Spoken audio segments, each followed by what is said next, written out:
Howdy, this is Jim Rutt, and this is The Jim Rutt Show.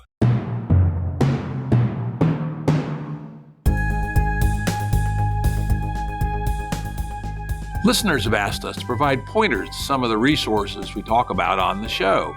We now have links to books and articles referenced in recent podcasts that are available on our website. We also offer full transcripts. Go to jimruttshow.com. That's jimruttshow.com. Today's guest is Pamela Denise Long, though she goes by Denise. She is the principal project manager and implementation consultant at YouthCentrics. She holds an EDD in organizational development, an MS in learning and cognition, and a BHS in allied health. Denise is an award-winning business consultant for implementing trauma-informed diversity, equity, inclusion, and anti-racism. She is a seventh-generation American, a radical Republican, and a media personality featured at Newsweek, Fox News, and other media outlets. You can follow her on Twitter at @PDeniseLong or on LinkedIn at Pamela Denise Long. I've been following her on Twitter for quite a while. She's got a quite interesting stream of ideas. Of course, at the moment, I'm on a 6-month sabbatical away from all that social media nonsense. Anyway, welcome, Denise.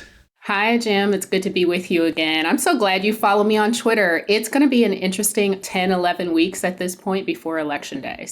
Yeah, frankly, I'm mostly off social media, so by design at this time, so that I don't have to roll around in it too much. Though I confess I do check in every 2 or 3 days, see if I got direct messages and such. And I will say I read a few of my messages and not too many. Anyway, Denise is a returning guest. She appeared on EP 196 in an episode titled Affirmative Action for Freed Men. And in fact, I suspect the term freedmen will come up in our discussion. It's a term I've come to really like because it was an idea I had in my head, but I didn't have a concise way of saying it. And I've now started using it myself. So Denise, maybe you could start the show off by explaining what you mean by freedman and why you think it's an important distinction. Yeah, I'm happy to do that. So wish that I had the wisdom to coin the expression, but it was actually the radical Republicans of the Reconstruction era who applied this really ancient expression to the freed slaves and their descendants. So the freedmen were those American Negroes who were emancipated from chattel slavery. There were also free Negroes in the nation at the time. Frederick Douglass, for example, who had been enslaved but fought his way literally to freeing himself. So both of those expressions are terms that can accurately describe the multi-generational founding Black population of the United States of America. And we apply that term today to the descendants of U.S. slaves. So those folks who go back to the founding here. And why is that an important distinction? Today in America, we have people who are descendant, who have some or more ancestry from Africa, and many are freedmen, but others aren't. So it's an important expression because we're at this point in American history and our trajectory where, when you said Black back in 1860, you were talking about people who were free Negroes and or slaves, right? And so now with mass immigration, where, some potentially 20+% of the Black population in the United States are actually immigrants, it's important to distinguish the fact that when we talk about the Black stuff and the African American stuff and the Black American stuff that's on the books, right, in legislation, judicial action, judicial decisions, and executive orders, we're talking about that enslaved population who is due the redress that's for Black people, but we don't delineate who is Black and what their lineage is. So the stuff that should be going to the descendants of U.S. slaves is now going to anyone who can claim any measure of Blackness in the United States. There's even a story of a guy from India who kind of shaved off his hair and pretended to be Black in order to get into medical school. And of course, now we have this huge conversation in the political arena about what does it mean to be Black and why does it matter when it comes to our nation state and its obligations to that founding enslaved population. Yeah, in our previous conversation, it came up that in elite university affirmative action prior to the Supreme Court decision that outlawed that. Something like 45, 50% of the beneficiaries of that affirmative action, which, to my mind, the only morally proper purpose for that kind of affirmative action would be as recompense for 300 years or so of really shabby treatment of our black brothers and sisters. And half of that was going to people who were not freedmen, but were from immigrants from Africa or the Caribbean, etc. Is that still what you think to be the case? That has been the complaint for quite some time. And we're seeing that the redress, as well as the access and opportunities that should be conferred to the founding Black population, are indeed going to people who haven't bore the burdens that warrant redress in the first place. So someone who comes from Nigeria and at the top of their game in Nigeria, no trauma, no Jim Crow, two-parent households, parents who are both educated and all the stuff, a very un-Black American life, can come over here and of course do well because they haven't borne the burdens. And the access to those programs are designed to redress the burden. So yes, I do believe that most of the people in Ivy League universities who are considered Black are indeed not the founding Black American population. And then hence the need for the term freedmen, so that we can say that if we're going to redress 300 years of shitstorm that was dumped on Black people by white people mostly, then we should be targeting that redress to the freedmen population, not just to anybody who happens to have African ancestry. Absolutely. And anyone who can code is Black, because recall, I said the Indian guy shaved off his hair and voila, he was suddenly Black and nobody could tell the difference.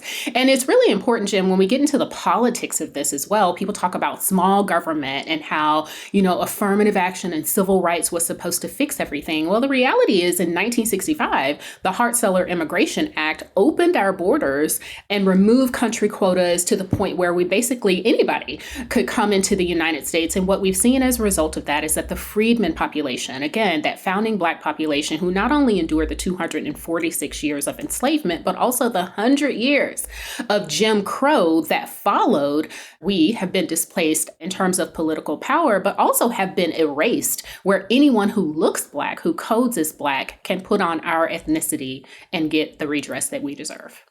Yeah, an interesting thing was the election of Barack Obama, who I voted for enthusiastically. I liked him. I tried to make this point to people. With the American lens about race, people just couldn't figure out what I was talking about. But I had done a little research on him, and I said, Barack Obama is not the descendant of slaves at all. He's from the Luau people of East Africa.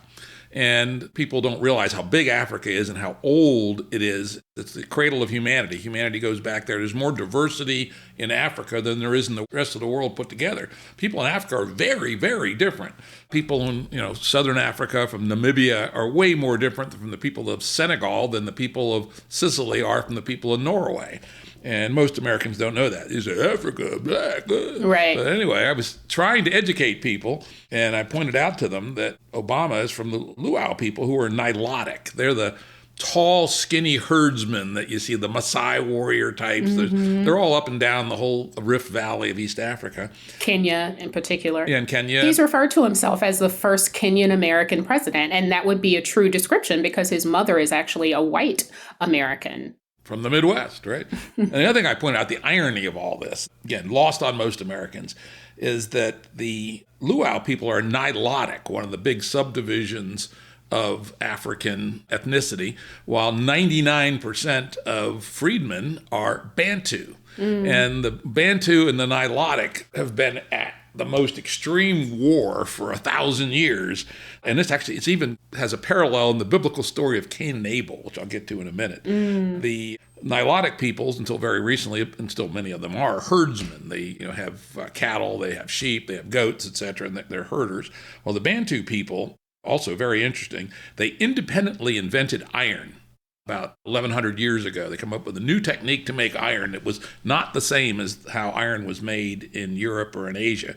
And having that advantage of having iron when nobody else in Africa had it, except as trade goods, small amounts as trade goods, they expanded very rapidly as farmers because they had steel implements to help them farm. And they were ferocious warriors because they had iron the other guys didn't. And they expanded throughout much of Africa. They collided with the Nilotics, who were also great warrior peoples. And they fought very viciously. when I go back to Cain and Abel in the Bible, as it turns out, Cain was a farmer and Abel was a herder. Well, look at that. And so the Bantu Nilotic conflict is an exact parallel of that conflict. And, some things that have made the news, the horrendous genocide in Rwanda, Hutus versus Tutsis. Well, guess what? The Hutus are Bantus and the Tutsis are Nilotic. These sort of facts about the real ethnicities in Africa are completely lost on the American people, and the huge irony of the first Black American president being Nilotic in a country that's 99% Bantu. That is very, very intriguing. And I didn't know most of what you said there in terms of the history of it, of course, about Rwanda and the like.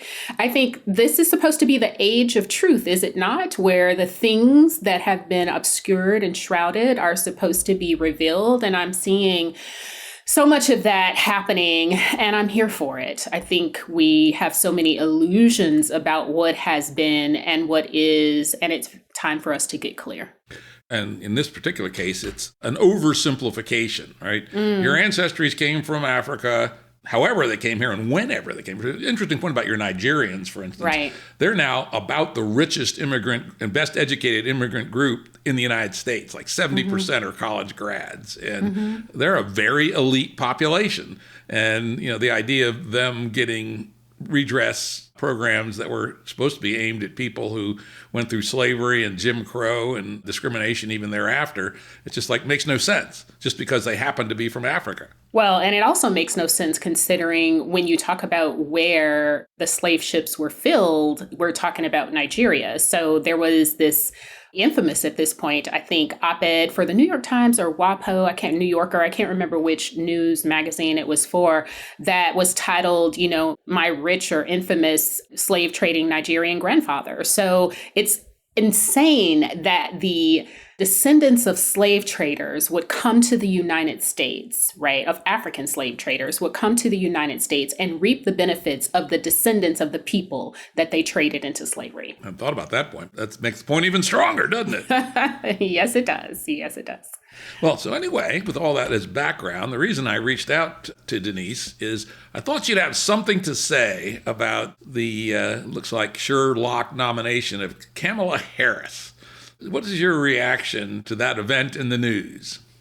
Kamala Harris is an interesting phenomenon and a metaphor for many things political in the United States, including what we just discussed, right? The idea of who is Black and what does it mean when we ask that question, what is Black and the like.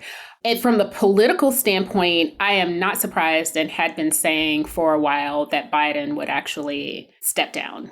And I think whether it was planned or not, the way that his ceding the nomination to the obvious pick, which would be his vice president, who they've marketed as a Black woman and an Asian woman from time to time as well, that he would advance her. Not surprised that happened at all.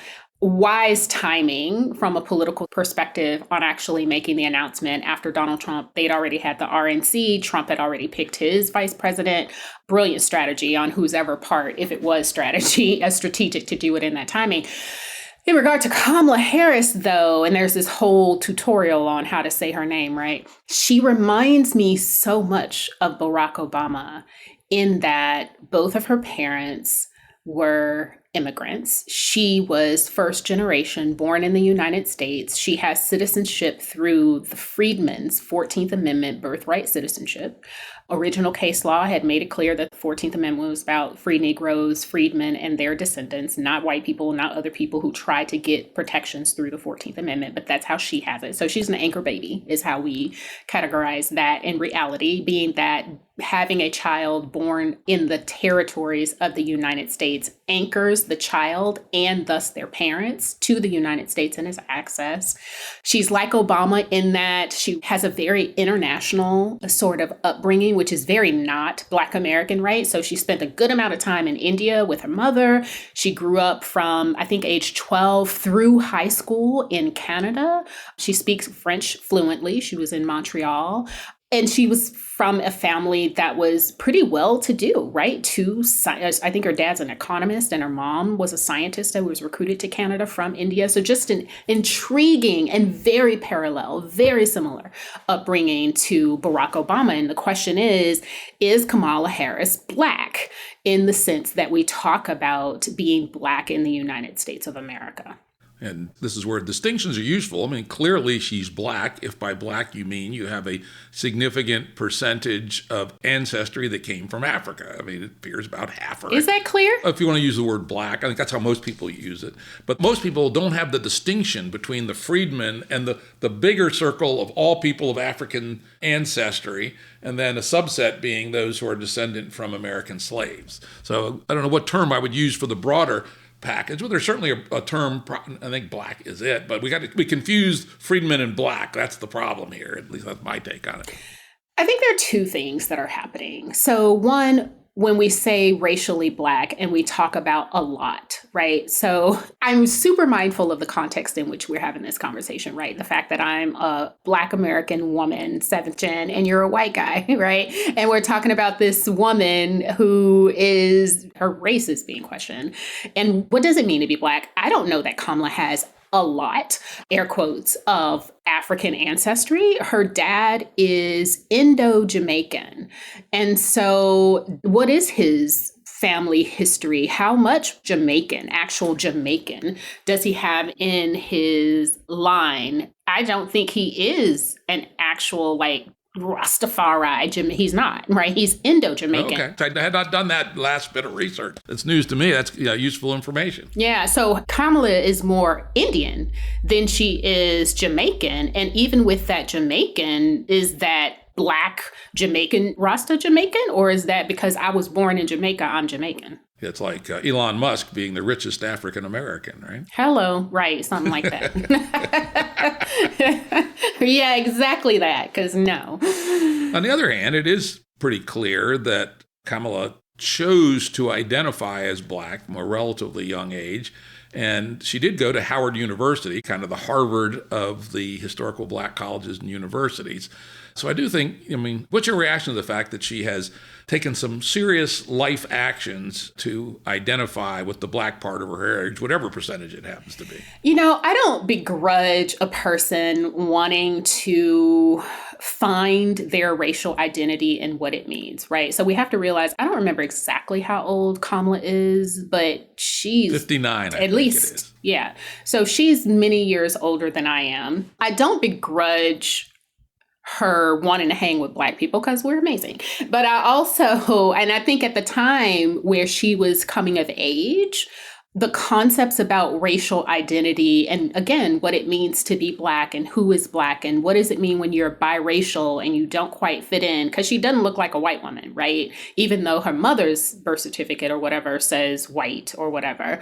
And so there's this complexity that's happening around the times that she was identifying racially. So I don't begrudge her that. I think the bigger question for me is, what does it mean from a political policy perspective when one's internal racial identity conundrums and questioning and all of that kind of stuff, does it influence how they show up from a public policy perspective? So she has both an immigrant background and a non-Black American freedman background and a biracial background. And I think there were complexities for her related to those things. So to what extent does that affect her ability to speak assertively, confidently, and with her whole chest, as the people say, in the interest of the American freedmen? Or do some parts of her upbringing and her political party prevent her from providing specific public policy and acknowledgement of the freedmen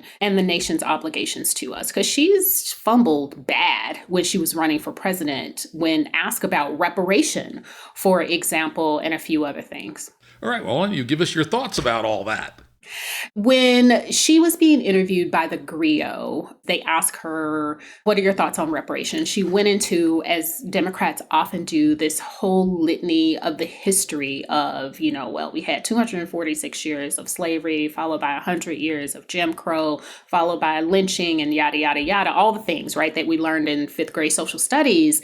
But then she got into this point, and I don't beat her up about this as much as some people do, but she got into this point where she says, basically whatever we do for Black people is going to benefit everybody. So I'm not going to sit here and say that I'm going to do something that only benefits Black people. No, and the attitude around it was a little stank. But then when she gets in front of other audiences, including people of Jewish descent, Hispanics, lesbian, gays, bisexuals, transgenders, and immigrants, she is very specific to put their whole name and only them. There's no Black and brown. There's no LGBTQ and freedmen. It's only that population she's speaking to. She can say that she's going to do something specific for them. But when it comes to the American freedmen, it's mealy mouth and it's, well, let me find a way to massage this, whatever.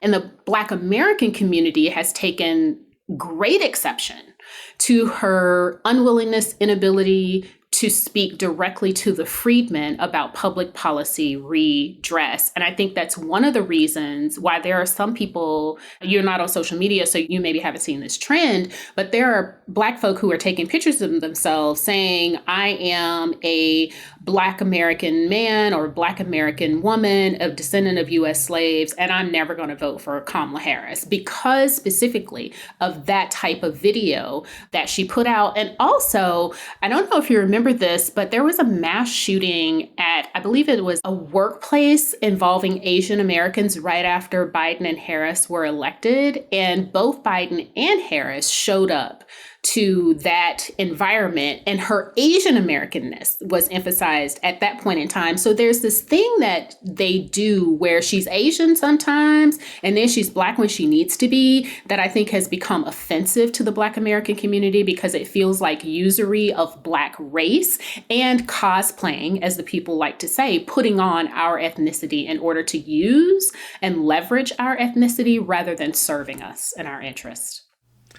This is an interesting question. It's a question that's going to keep coming up more and more and more as we become a multiracial society. The intermarriage rates between the races now is pretty high. Between Asians and whites, it's a third. Between Hispanics and whites, it's a third. Between Blacks and whites, I think it's about 13 or 15%, but increasing. And eventually, the future of America is beige, right?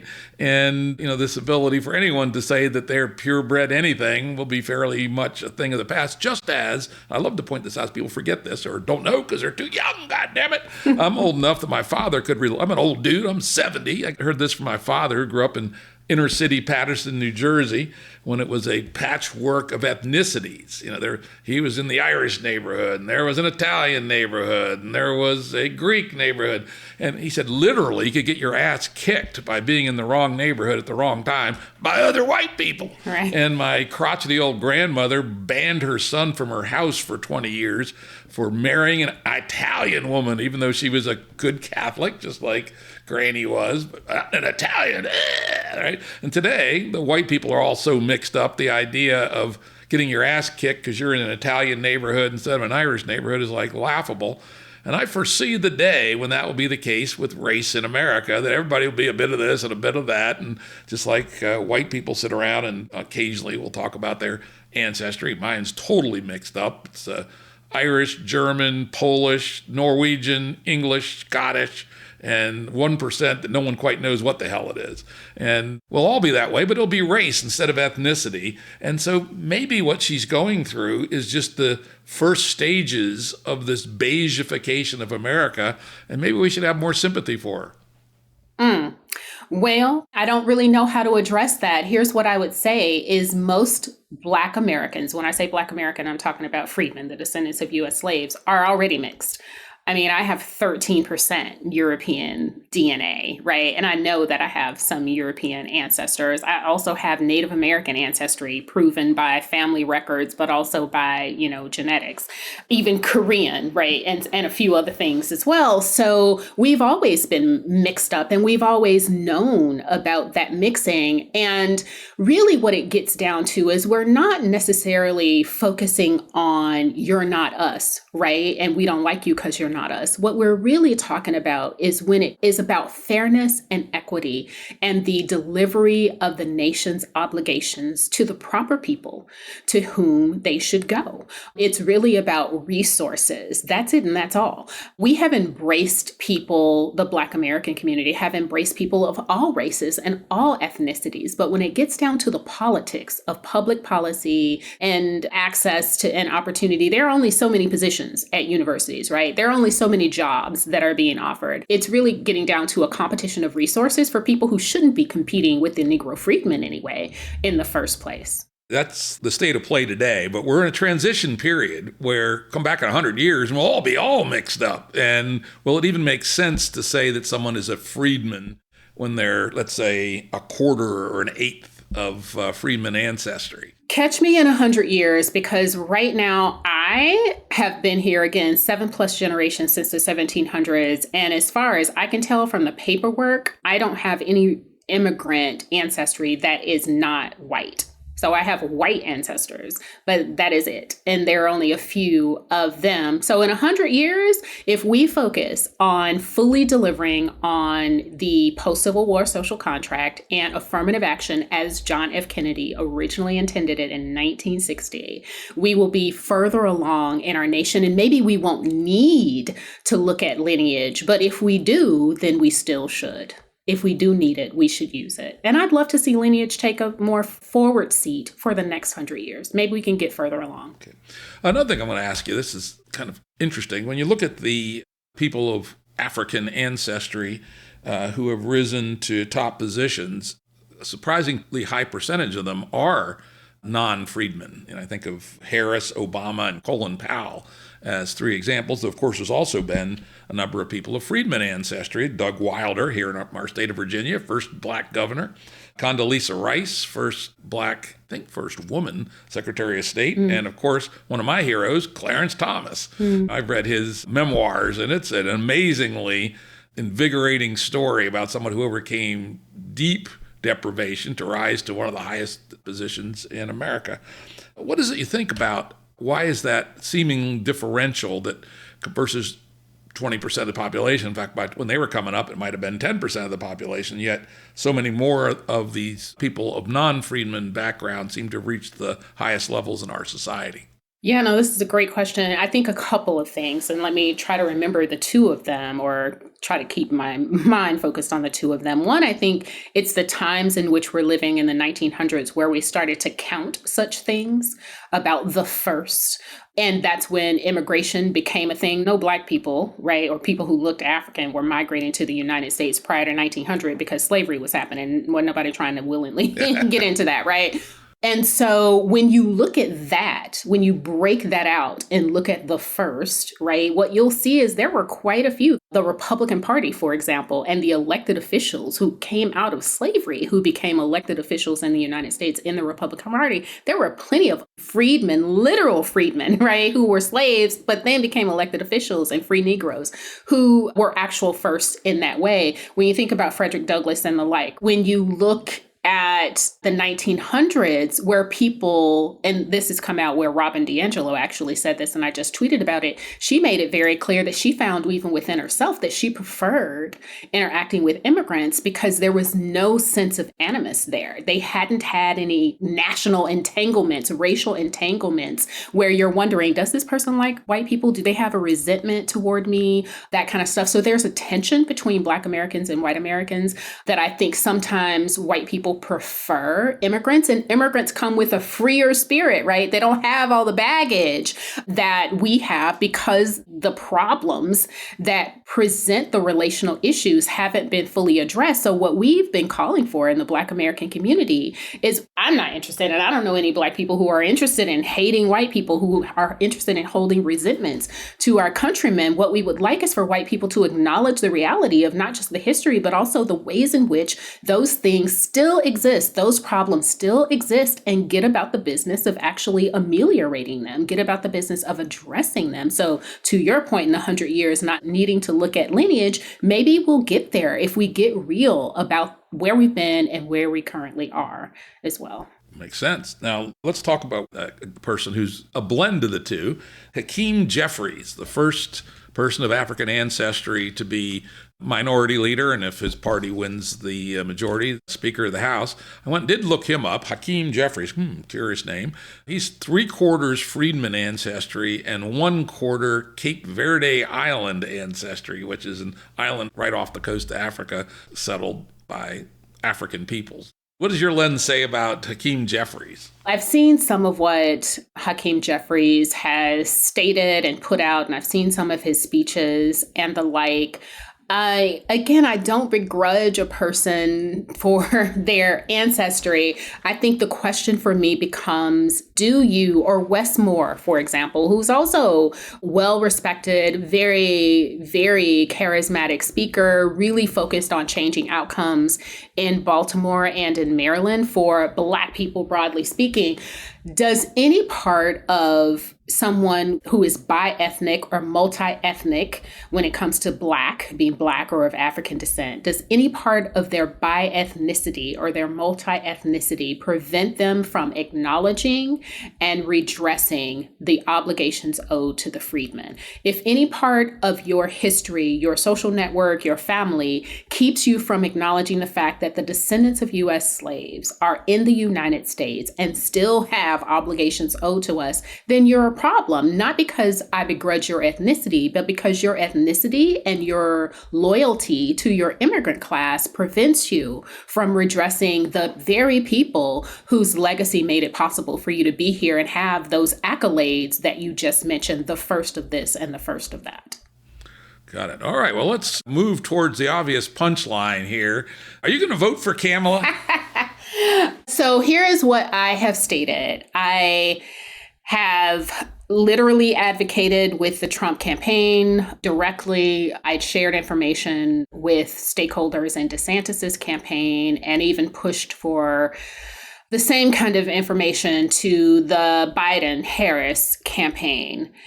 I am interested in specific policies that benefit Americans first. And if I get that from Harris, who would be basically continuing the Biden platform, so she's not quite an incumbent, she's a promoted incumbent, I guess, I don't know, then that's great. If Trump finally delivers on the conversations that we had last year, that's great.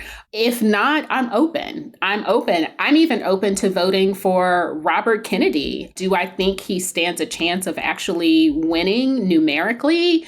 I don't know about that. I am happy to see that the Trump campaign is speaking about lineage. I want to see some platinum public policy about the lineage of American freedmen. So convince me, court me, I'm willing to vote, I'm registered, and I'm going to show up. All right. From my perspective, at least that's an improvement from last time we talked when you were a pretty strong Trumper. I still think Trump is a totally reprehensible character. And people ask me about it. Well, what about his views on this and that? Yes, there are some things I agree with Trump more, maybe even a few more than the other side, but I have views on policy on both sides. But to my mind, he is a moral monstrosity. If he applied for a job in the mailroom of one of my companies, I would not hire him. Wow. And if I would not hire a guy to work in the mailroom, why the hell should I hire him to be president of the United States? So I'm glad that you're at least open to voting the other way. Oh, yeah. And frankly, I always have been open. I did not envision, and I'm not confident now, that the Democrats will be willing and able to speak to the stuff that we just talked about, lineage specificity, immigration moderation, so that it's more sensible, because just letting people walk into the country is insane, and it is a national security risk. Those types of things. I also, as I talked about before, I do not support the trans agenda where just because somebody, for whatever reason of their own creation, decides that they're a woman, they get to go into women's spaces and kickbox women and do all the things. So I am looking for a more sensible policy. Now, what does concern me is Project 2025. And I did an annotated reading of Project 2025, December through January. So there were 5 Twitter spaces that I held where we read an annotated version of that from beginning to end. So when it comes to Trump, what concerns me is that even though he is touting Agenda 47 as his actual agenda, the reality is that the very people who created, that masterminded, who laid out the aspects of Project 2025 are also going to be the people who are helping to implement his campaign. So those thoughts, those ideas, those leanings aren't going to go away. Do I want those people in power? And the answer is hell no.